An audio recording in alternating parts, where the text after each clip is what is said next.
श्री क्षेत्र रणांगणाची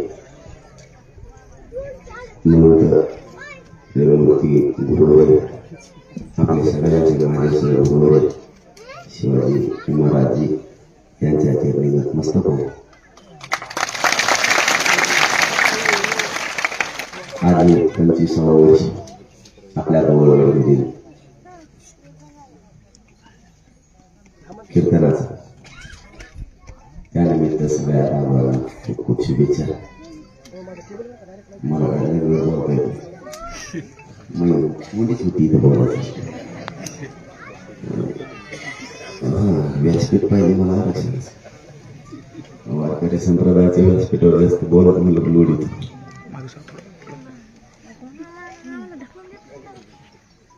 मागचं झालं टेन्शन मला हेच काहीतरी बोलते.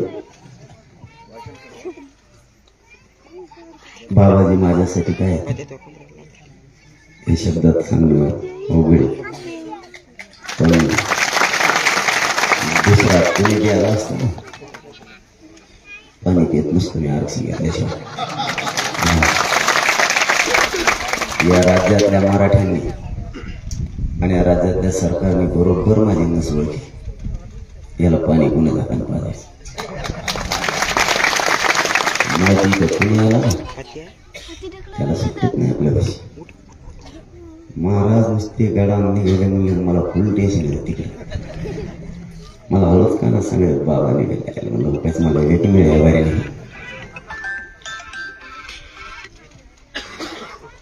मी बाबावरती प्रचंड प्रयोग होतो. आजच नाही बघत आपण पोषण करतोय म्हणून नाही बोलत. तितकंच तुम्ही कोण करताय. आपल्याला नारायण म्हणजे जीव की प्राणी वारकरी संप्रदायातून आपल्यासाठी जीव की प्राणी. आता फ्रेम धरली पॉइंटर कसे टाकणार ती आपली संस्कृती पण. आता मला इथं लय मोठं बोलायचं होतं पण मी आता पिंपळनेरमध्ये बोलतो. इथं मी बोलत होता कारण 10% घ्या आरक्षण आणि 5% घ्या आरक्षण. गेलं आमचं एक वर्ग 10% आरक्षण. तुम्हाला काय वाटतं विचारा त्या आईच्या काळजाला जवळ येतात लेकरू गेल्यावर काय. मुंबईत बसतो स्वतःला सरकार म्हणून समजता.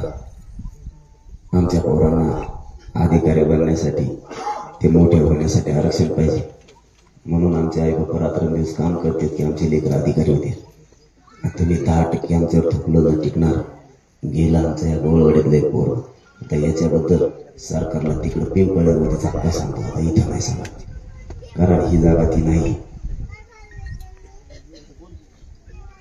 बाबा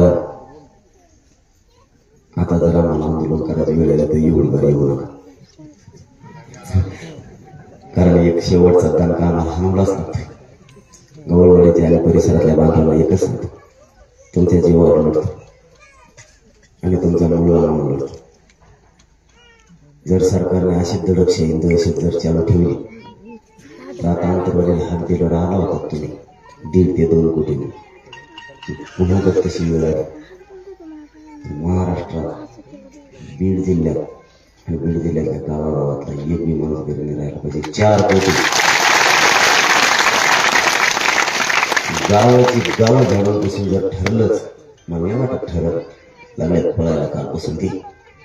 मी बाहेर निघालो तर लागल्यात कालपासून पळायला. पण जर तशी गरज पडलीच तर पुन्हा एकदा मराठ्यांना एकत्र यावं लागते. 4 कोटीपेक्षा जास्त मराठी एकत्र आले पाहिजे. इतक्या तारखेला पुणे लागत आहे. आपल्याच लेकरासाठी आपल्याला निघायचं आहे दुसऱ्यासाठी नाही. आपलेच लेकरं मोठं करण्यासाठी. तशी वेळ येईल असं वाटत नाही. जरा बारशीपासून पळापळी सुरू करायची. सांगा ना काही व्यासपीठावर नाही सांगत पण पिंपळनेरचं व्यासपीठावर सगळं खोलणार आहे मी आता प्रत्येक तिथं गेलं. कारण ती मी त्या घरी गेलो ना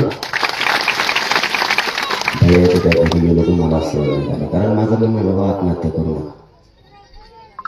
आपल्या पाठीमागं आईबापांची काय अडचण आहे. शेवटी आपण गेल्यावर पाठीमागं किती हाल होते आणि आम्ही गंभीर ना आरक्षण द्यायला.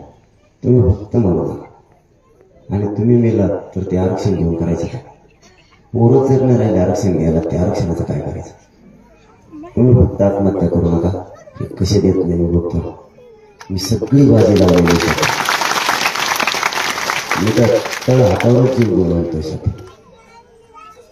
पण समाजात शिकातारी नाही करत आरक्षण दिल्याशिवाय. फक्त एकच नारायणगडाच्या चेअरने सुद्धा माझं म्हणणं, फक्त आरक्षण मिळेपर्यंत माझ्या शरीराला माझं साथ द्यावं. यांच्या मुंडक्यावर पाहिजे मग आरक्षण द्यावं. आता माझं शरीर मला आता साथ द्यायला त्या उपोषणाला. फक्त त्याने आरक्षण मिळूस तर साथ द्यावं. नंतर मी धरणी जरी टेकलो तरी काय हरकत नाही. माझ्या समाजाच्या लेकराचं कल्याण करून मिळव म्हणून मी फक्त आरक्षण मिळूस तर मला आता शरीराला साथ द्यायला पाहिजे. एवढे हाल व्हायला लागले आता माझे या उपोषणाला. फक्त तुम्ही आत्महत्याला करू नका. टाकून आरक्षण आणणार आहे, 100% आरक्षण आणणार आहे. कोणी आरोप पडू दे.